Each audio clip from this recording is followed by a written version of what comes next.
Hello, everyone. Welcome to our ManageEngine Insights podcast series. I'm Priyanka Roy, an enterprise evangelist at ManageEngine, and I'll be your host for this podcast. Today, we're going to talk about the growing prevalence of artificial intelligence and how organizations should focus on the ethical implications of this growth. AI's influence has grown by leaps and bounds in recent times. However, behind the obvious concerns of reliability and scalability lies another concern: ethics. What organizations need to understand is that just because a machine has predicted a certain decision or outcome doesn't necessarily mean it's 100% reliable. Researchers have discovered that machines are also as liable to bias as human beings, mainly because an AI system is only as good as the data it's been trained with. So, what happens to trust when organizations start implementing AI systems to make decisions and suggest actions on behalf of humans? Can we trust the AI deciding our credit limits to be fair? Can we entrust AI systems to decide the course of our medical care? To answer these questions and shed light on how organizations can leverage the benefits of AI while maintaining fairness, inclusivity, and reliability, we have with us Swati Young, CTO of Integrity Management Services, Inc. An award winning leader with over 20 years of technology experience across organizations such as Amtrak, SunGard, GE, and Oracle, she is a practicing data scientist who helps transform businesses through innovative emerging technology products and solutions.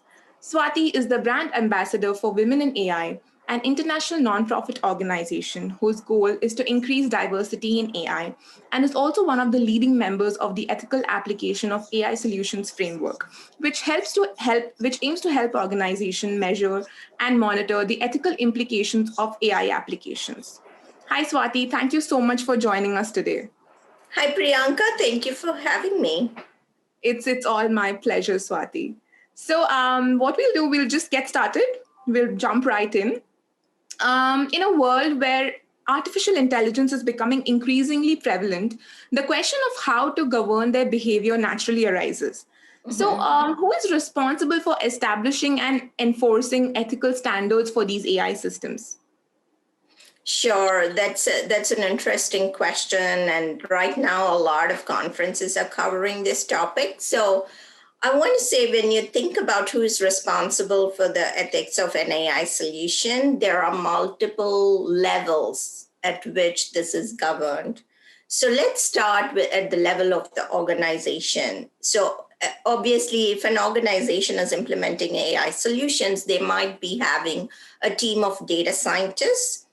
I would say the ethics evaluation does not, and I will underline this thing, that it does not start with the data science team. Instead, it actually starts with the business stakeholders. And typically, our recommendation is to have a mixed, diverse team of stakeholders, because unlike traditional software development, AI can have an impact on legal implications of your product or technology. And also, it can have an impact to teams, as some of the teams would be upskilled or reskilled. So you want to have your HR leaders in the room, your legal teams in the room, and obviously the business stakeholders for whom the problem is being solved using AI.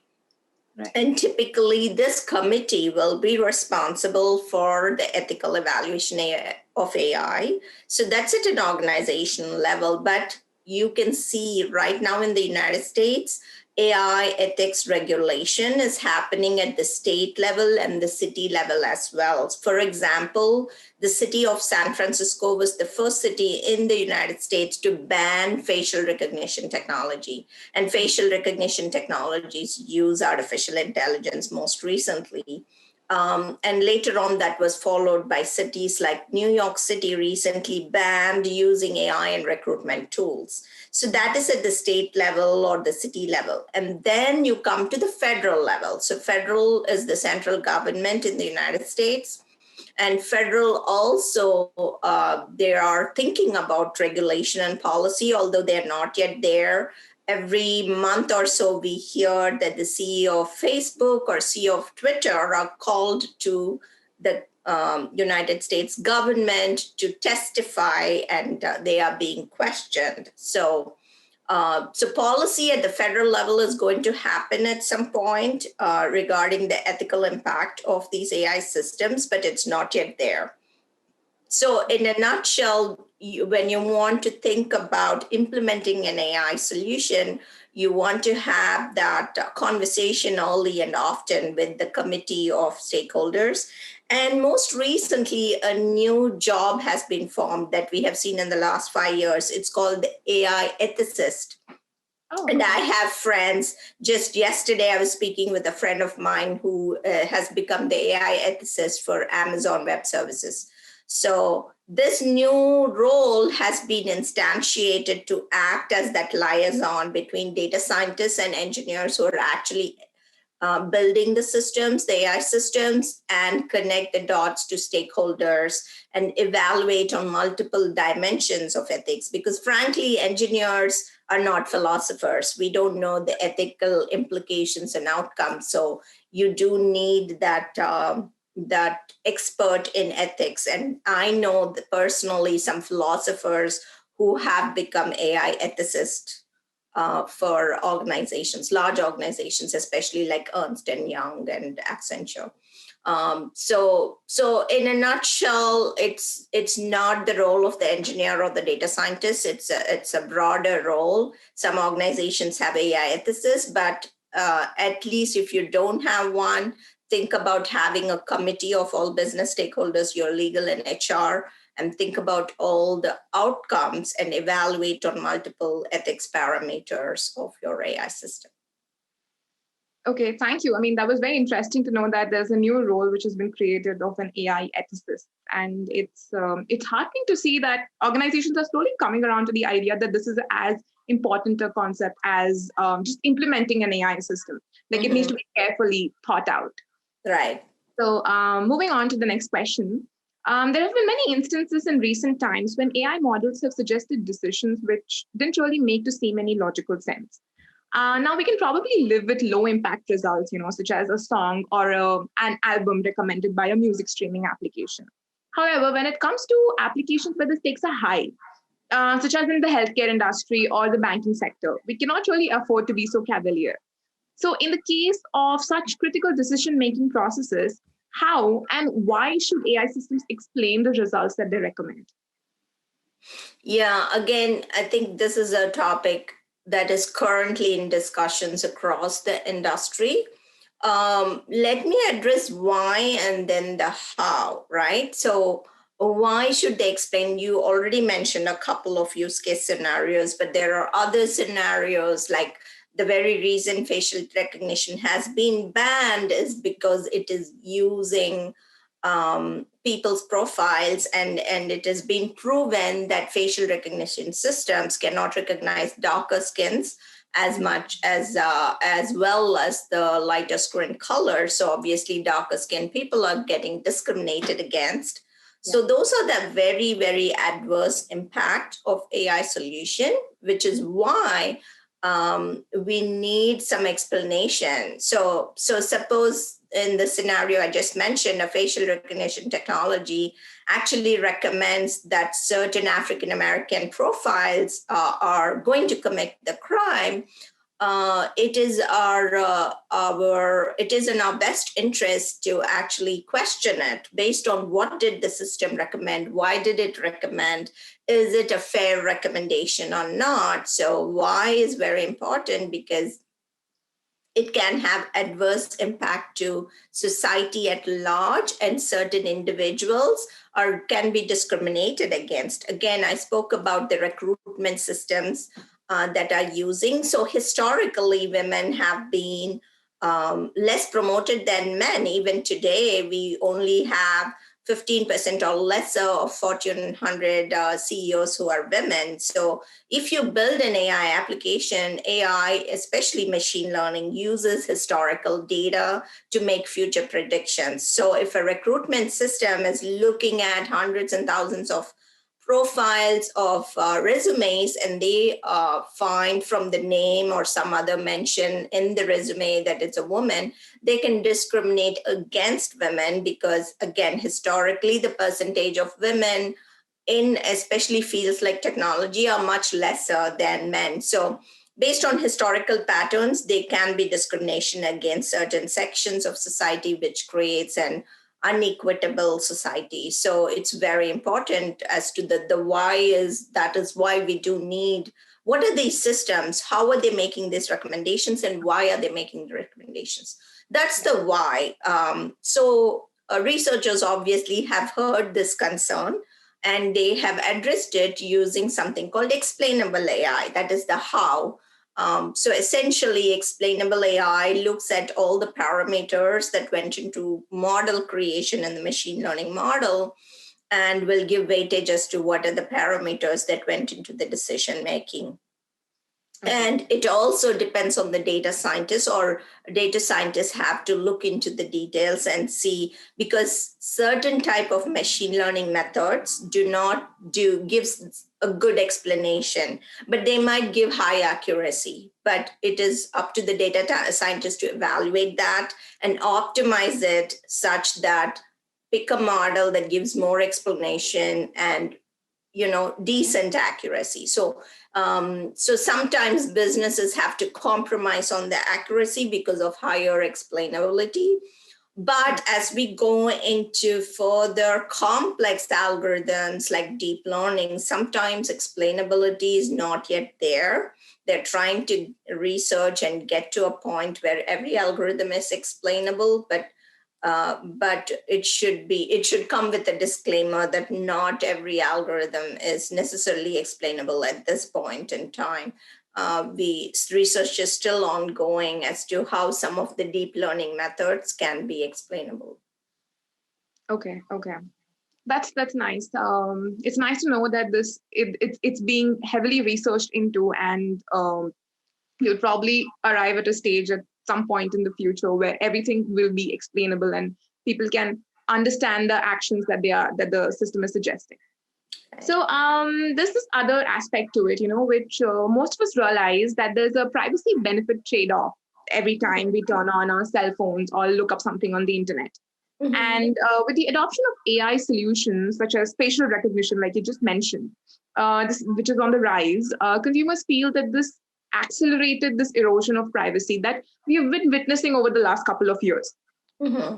Is it possible for wide-scale adoption of AI to be privacy preserving as well? Yes, absolutely. If it is prioritized, definitely it's possible. And there are technical ways and non-technical ways of addressing it. But let me take the example of the facial recognition itself, right? So for example, when there was the Boston Marathon bombing a few years back, and they were trying to find the profile of the bomber, they actually used facial recognition technology. But you have to know, at that point, this was a couple of years back, it was still limited in functionality. Obviously, I don't think it had AI, but the privacy was preserved in that technology because it did not actually look for a specific profile. Instead, it's looking at all the profiles in the area, like wherever there were cameras in a restaurant that are focusing on the road, and they had all this footage of mass scale of people. That's one way of using an AI system. You anonymize them to a large scale, so that you say 1,000 people, right? So you're not looking at individuals. Instead, you're looking at a large scale, but you don't get to the granular level. So you might want to recognize some patterns. So for example, in the 1,000 people, they were looking at somebody with a backpack and not necessarily somebody with a dark skin, right? So things like that, you anonymize it to a large extent in order to maintain privacy. So there is privacy that can be done at the data level. There can be privacy that's done at the model level. And most data is anonymized to a large extent. For example, previously I had worked on a lung cancer research project, and we got all the lung cancer patients' data in the US from a government entity, and they had totally anonymized data. So For example, we might know the demographic as to whether they're male or female, but we don't know who exactly they are, the people.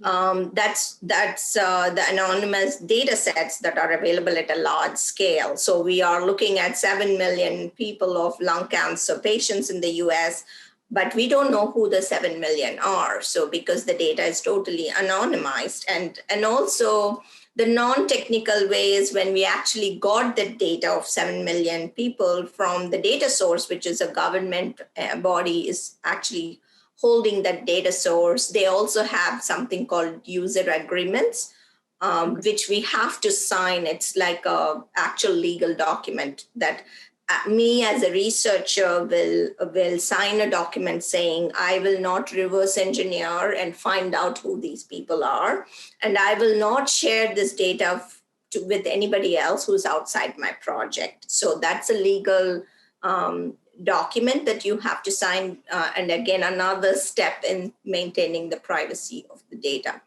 But having said that, I would be remiss if I don't mention that all the big technology companies are tracking. So, for example, Google knows what my history of search is, and that is where the battle is still happening between how can you enable privacy even at a user level, because sometimes it's twofold. The privacy is one thing, but secondly, it's also causing discriminatory behavior. So it might be in the interest of big companies that they can make more money if they know what I'm interested in too. But it's in the interest of society at large that the privacy should be maintained. But again, I think when it comes to privacy, I foresee in the next couple of years a lot of rules, regulations, and policies that are enforceable that's going to come up, especially with the new elected president who's going to be inaugurated on January 20th here in the US. There has already been talks about investments in technology with the new government. And I'm foreseeing there are going to be a lot more policy around it, because ultimately you can talk all about ethics, but until you hold the feet to the fire, they're going to be lax about it. So that's where I think we are currently in. Yeah. I mean, we certainly hope so. But, coming from what you just mentioned about there being different ways in which privacy can be preserved, can a situation occur where privacy preserving techniques cannot be followed while building AI models? And if that's possible, how does an organization proceed? That's a good question, because even I'm learning a lot about it and trying to implement this. There is a new thing called federated learning in the world of machine learning. So what you do is you actually have to at some point implement it on actual real data, right? So for example, I have worked on a project, the lung cancer research again, where we took CT scans and we had to do analysis of the CT scans. The data we worked on was totally anonymized, but ultimately for the machine learning program to be effective, actual hospital has to use it on actual data, which if a radiologist is looking at the CT scan, they will definitely know the names of the people. So the way we did it was a rough version of federated learning, but essentially what it means is you can create machine learning algorithms on test data, and you can actually send the algorithm back to the people who are in charge of the data to run it on their actual user information. So this is a rough version of federated learning, but actual production deployment of federated learning is essentially you have a test bed and an actual production bed, and then people who are working on the test data can give it back to the production. And if it fails over there, they will give feedback back, and so on and so forth. So thereby the privacy is maintained so that maybe only doctors have access to that patient information. They or their assistants are running the algorithm, but the persons who are creating the algorithm are creating it totally on test data that's totally anonymized. So does this affect the accuracy of the model in any way? Does that go down, the accuracy, when you're The just doing? accuracy doesn't, but the number of cycles increases. So, for example, if we did it on test data and we got an accuracy of 90%, but they ran on actual data and they got lesser accuracy, they send back the code and we have to basically debug based on that. So it just increases the time to market, if I may use that word, or time to production, because it increases the number of iterations. And actually, we have faced the same problem because of that, because you're not creating on the actual data. And sometimes the actual data might be little or very different from the data. And the second thing I have seen recently, and it's been in existence for quite some time, but not so mature, and recently it's become very mature, is the synthetic data.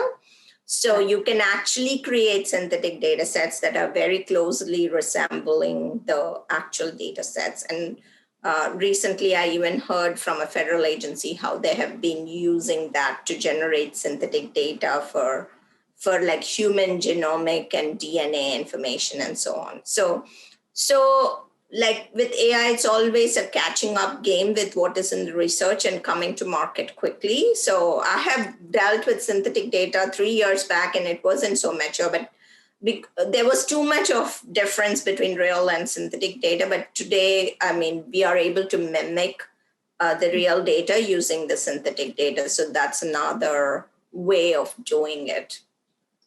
Okay, so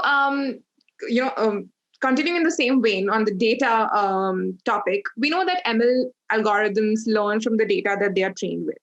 So any inconsistencies, any biases or prejudice present in the data set are reflected in the ML models as well. Mm-hmm. So how can we ensure that the algorithms are fair, open, and inclusive, especially when the people building these models are fallible themselves?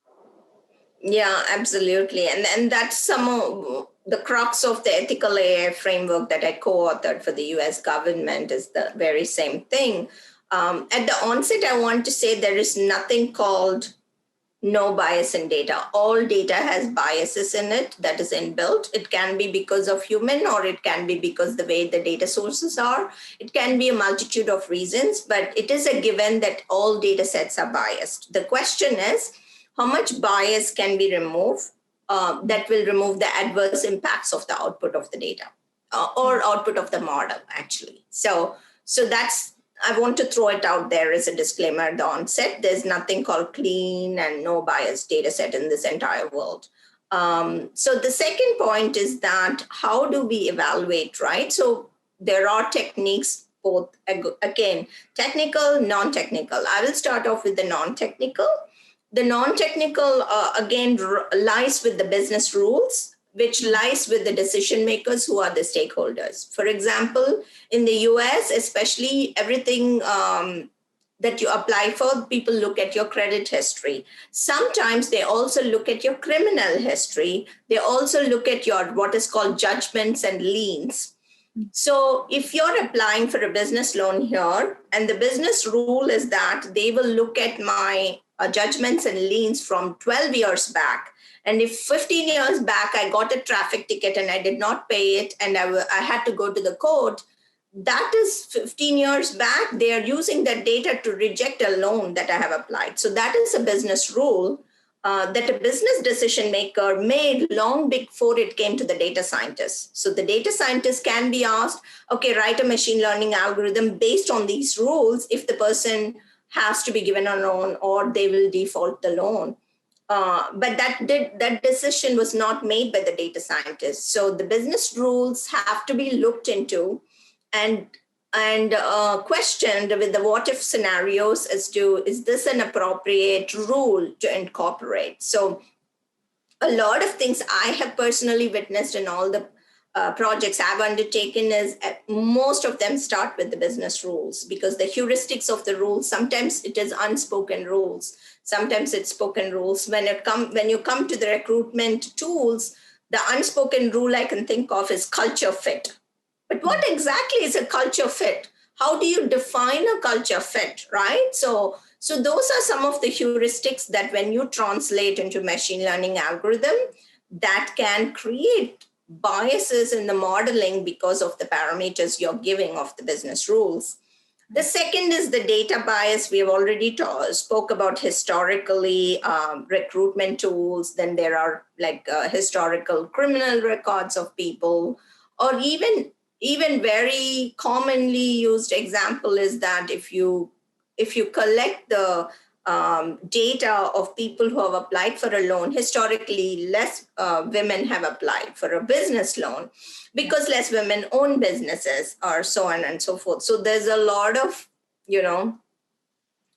biases in the data. The other thing is biases by proxy also. So in the US, there are zip codes where there are marginalized and protected people that live in certain zip codes. So if you're collecting data from certain zip codes and not collecting from other zip codes, it also implies secondary bias. So we have to be very cognizant of all this and evaluate on multiple parameters and indicators.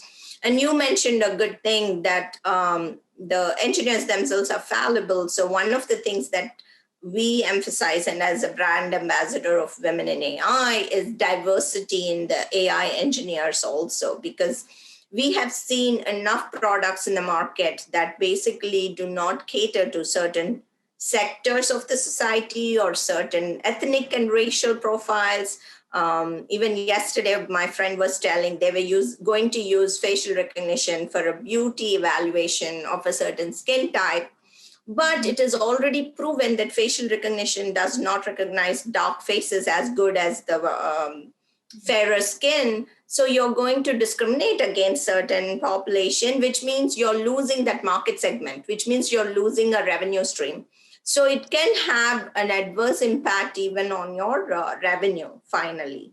So it is very important to find out, one, the business rules and how they are impacting against the bias or certain sectors of society. And here in the US, we call them the protected classes as defined by the legal team in the US. And discuss and debate what if scenarios, what if we use this, what sectors of society or racial people are we ignoring or impacting. And the third thing is to have diverse engineering team as well as diverse stakeholder committee members as well. Okay, thank you. So, ultimately, it's in the best interest for the business as a whole to kind of scrutinize all of this and get the required clarity before jumping into building the AI Exactly. system. Exactly. Yeah. So, coming from the business perspective, there has been widespread concerns about AI replacing jobs. But before we even come to that point where the decision is taken of, or the fear is too much of AI replacing jobs, how does an organization, decide that their AI solutions are reliable enough to take over a job being performed by a human being? Yeah, so this concern, in the short term, I want to again say, in the short term, maybe next 30 to 40 years is not too big of a concern, I would say, because there should be the human in the loop even now. And the second thing is some jobs will go away, but a lot more jobs are going to open up, right? So the World Economic Forum has published multiple reports. In fact, 2 weeks back, MIT did a study with academic people, industry people, government entities, and everybody. And they were saying that the need for upskilling and reskilling people will be on the rise. So it will give rise to so many jobs that people might not have the skill set. So we need to upskill and reskill. In the short term, in the 2-3 years term, we still do need people to confirm the machine learning algorithm output is correct or not. We still need people to teach the machine learning engineers the domain knowledge. For example, in my lung cancer research project, I had multiple domain experts. Actual lung cancer surgeon was telling us what the data means. There was a radiologist who actually gave us a full end-to-end Zoom recording of what everything means in a CT scan. So engineers and data scientists don't know anything about the medical or healthcare data, right? I don't know what an ICD-10 code means. I don't know how to look for a visceral fat in a CT scan until the domain experts actually tell us what to do. So we do need that domain experts, and they will not, my algorithm is not going to replace the radiologist. It's going to make his work or his or her work much more efficient. So currently they were doing it manually, like they were taking multiple number of hours to find out the visceral fat in the CT scan image. And using the machine learning algorithm, we are going to reduce the number of hours for the radiologists, but not replace the radiologists themselves. So in the short term, I want to say that you do need both. It's a coexistence, and we call it the augmentation of the human intelligence. And also in other cases, like for example, recommendation, if a credit card loan or a business loan has to be given, if machine learning algorithm is giving a recommendation, they're not going to immediately give the loan or not give the loan. There is a person in the seat actually verifying that, actually verifying the documentation. So again, we are not replacing in 2-3 years, what's happening in the last 5 years, all the machine learning algorithms have not completely replaced any jobs, but augmented a lot of jobs and maybe decreased the team members. So maybe it was a large team and they had attrition and they didn't replace because machine learning algorithms was all. In the long term, like 10-15 years, we do need upskilled and reskilled people in order to fulfill the jobs that AI is creating. And we will talk about in later questions, I'm sure, about whether superintelligence will replace humans. So that's a totally different conversation, but that's my take on it. Yeah, I mean, earlier in the conversation, when you spoke about this new role called an AI ethicist, I immediately connected. I knew this question was coming, but Right. that's when we realized that it's actually creating more jobs, and the concern is somewhat unfounded. It is, it's a valid concern, because take a job of a truck driver. This is an example I think about all the time. If there are autonomous trucks on the road, then the truck drivers are far from a technology job. So how do we reskill and upskill them is the question that politicians have been asking. And there's the whole conversation around universal basic income. That's why I told in the time horizons. In the 3 to 4 to 5 years, yes, the truck drivers are not getting replaced. But 10 to 15 years, yes, they might get replaced. At least in the US, because tests are going on with autonomous trucks. So the question arises again, how to reskill and upskill those people, because we need to plan now for the 10 to 15 year impact. So it's sort of valid, but again, you have to think of in the terms of time intervals. And it's nice to know that the conversation has already started regarding this. So by the time we get to that stage where it might be a possibility, there probably will be a solution to address this. Hope, that's the hope, but you never know, because everything here we are talking is very new, and there is a big disconnect between people who are making policies in the White House and actual technologies, right? Technology is coming at a faster speed than they can even understand it. And we saw when Mark Zuckerberg was called on Capitol Hill, they did not even know the business model of Facebook, which was really humorous to think about. But me being in Washington, D.C., one of my crusade is maybe I can help in connecting that dots. Right. Okay, so we'll move on to the next question. No matter how many rules and regulations are enforced regarding AI ethics, there will always be those who exploit AI capabilities for personal gain. So whether it's AI systems being weaponized by hackers to execute cyber attacks or to spread misinformation via deepfakes, the misuse of AI is on the rise.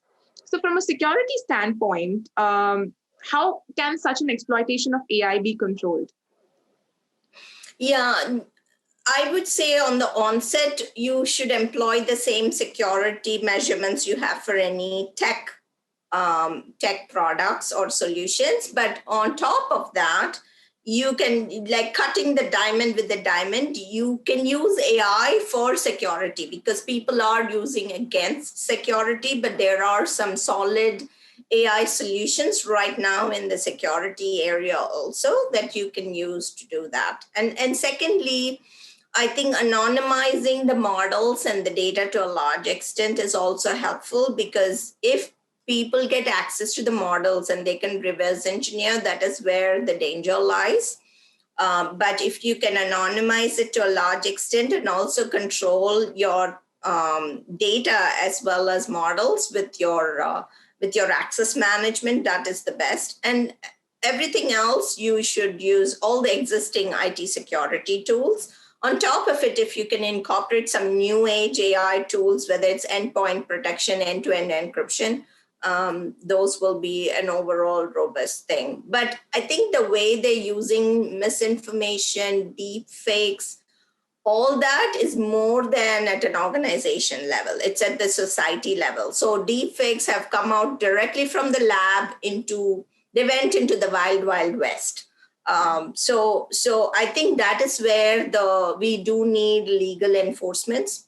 I know, like, for example, China is using like facial recognition technologies at an individual. The government is using at an individual level to form some sort of social score, like a credit score. Obviously, it's not happened in the US, and I don't think the government will allow to happen. So at some point, it's getting to a point where policy enforcement has to take place, especially in the world of deep fakes, because deep fakes change the narrative of a particular person's profile. And we have seen in the US government really dirty politics. Deep fakes have played a role as well. So one is protecting your IP, your product in-house in an organization using the traditional and AI security tools. But secondly, once it goes into the hands of people in the society, there is a inherent rules, regulations have to come into effect. And in the US, there are pockets of states and cities who are enforcing. It's not happened at the central federal level. And it's a matter of time, I think. Right. So I think it just goes back to what we were discussing at the beginning, how with AI becoming as prevalent as it will in the coming years, we have to kind of think about the intersection of how they affect our daily lives. And at that point, policymaking and AI implementation will need to go hand in hand for it to not become a threat to the society. Correct. Mm-hmm. So we'll come to the last question for the day, and something we were just discussing. Will we ever have to worry about a time when artificial intelligence becomes sentient or becomes, intelligent enough, advanced enough, or powerful enough to have an advantage over us, human beings? Yeah, this is an amazing question, and I've done read so many research papers and blogs, and there's a whole, if you're very curious, and all of those in the audience, there's a whole dissection of what research are saying on a blog called Wait But Why. It's very beautifully written.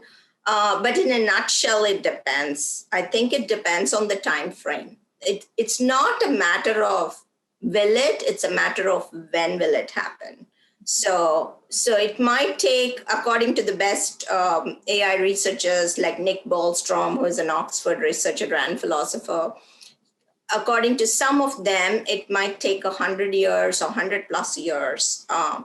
So obviously you or I might not be alive to see it, but it's going to impact the future. But so let me bring some terminologies into play here.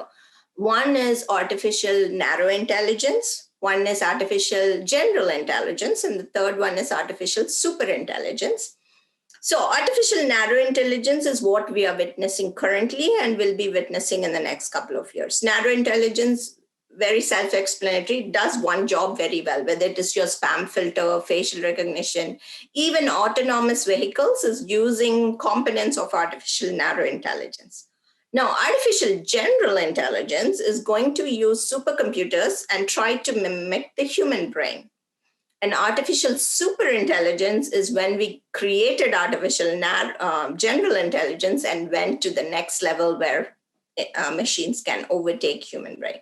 So what is preventing us to get to that point, right? So we are in artificial narrow intelligence. The step that is needed to get to artificial general intelligence is twofold. One, you need really high power supercomputers. And the only one in existence right now is in China, and it is $360 million to create one. It has to have that kind of processing power. Second is we have to understand the way our brain works. So complex algorithms like learning to play chess, learning to play the game Go, machines and algorithms can do very well. Ask the machine to lift this bottle of water and keep, it can't do.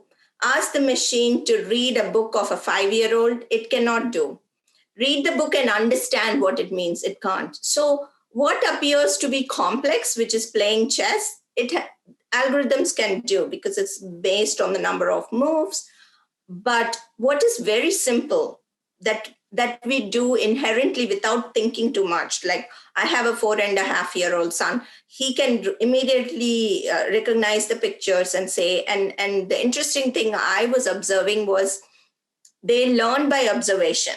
They learn by observation the words that they hear from me. He uses big phrases, and it surprises me because they're learning by observation.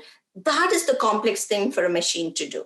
Unless we actually decipher the way our brain works and how we do, even a 3-year-old can recognize the sign of a McDonald's. That is not so simple, because that is we are doing inherently unknown without applying too much of thinking. So those are some of the things that we haven't fully learned about the human brain. Researchers are still ongoing research, both in biomedical field, biomedical engineering field, it's going on. So that is artificial general intelligence. Then artificial superintelligence is once we conquer everything in the artificial general intelligence, how can the machine reinvent itself to become more intelligent? So these three concepts are right now concepts phase. There are some researchers in the artificial general intelligence space, but not so many researchers. And all the renowned researchers say it's going to be 100 years, but there is still a silver lining. The silver lining is that it is in our hands right now, how we want to innovate. But people by nature are curious, so we will be scratching that itch of curiosity to invent something that's a super intelligence. But, from your answer, it seems like we are the ones who are going to want to build an AI, artificial general intelligence or artificial superintelligence. But is it possible, what you've seen in like popular movies or books, is it possible that it accidentally becomes sentient? It's unintended consequence of building an AI system that it gains that advantage over us. This is, just curiosity. Yeah, the possibilities there, but in 100 years, right? Where we are, we do not even understand the human brain. So we cannot even mimic it and create a smart enough machine. But the day we are able to do that, okay, accidentally it can happen. Like, for example, if we create a super intelligent computer that's more intelligent than humans, and we say, just protect the environment, okay? That's a broad statement.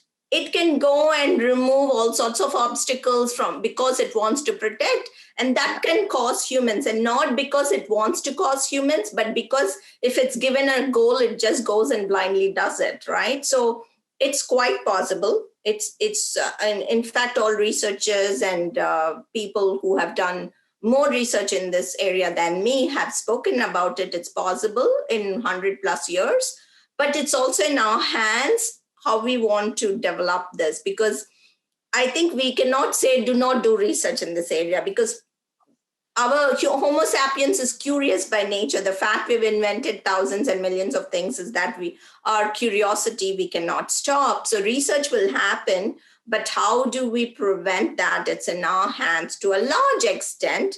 but there is a possibility. All right. Okay. So I think that brings us to the interview for today. Thank you very much, Swati, for sharing these wonderful insights with us. Absolutely, And my pleasure. yeah, so what we understood, I think that AI is truly the next big thing. But now we know that its implementation needs to be a carefully planned process and not just something that is done, just for the sake of jumping on the AI bandwagon. Exactly. Yeah, thank you again. Thank you for joining us and obliging us with this wonderful interview. And Absolutely. This was fun. Yeah. yes. So thank you everybody for tuning in today. If you have any feedback or questions, please leave them in the comment section and we'll get back to you at the earliest. And please stay tuned for our next installment.